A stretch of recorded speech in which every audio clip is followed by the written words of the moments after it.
சைவத்தின் சிறப்பையும் தமிழின் பெருமையையும் பார்ட்டனில் எடுத்துரைக்கும் நல்லூர் நாயகனின் பெருவிழா. ஈழ நாட்டின் புகழ் பாடும் நல்லையின் அலங்கார கந்தனுக்கு மகிழ்வாய் நாம் எடுக்கும் மகோற்சவ பெருவிழா.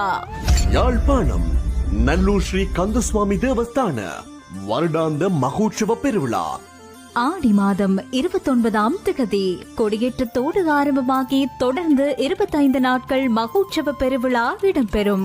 ஆவணி மாதம் 7ஆம் திகதி மஞ்ச திருவிழாவும் 15ஆம் திகதி அருணகிரிநாதர் உற்சவமும் 20ஆம் திகதி சப்பர திருவிழாவும் 21ஆம் திகதி தேர் திருவிழாவும் 22ஆம் திகதி தீர்த்த திருவிழாவும் மற்றும் குடியிறக்கமும் 23ஆம் திகதி பூங்காவன திருவிழாவும் 24ஆம் திகதி வைரவர் மடை உற்சவமும் இடம்பெற்று விழா இனிதே நிறைவடையும்.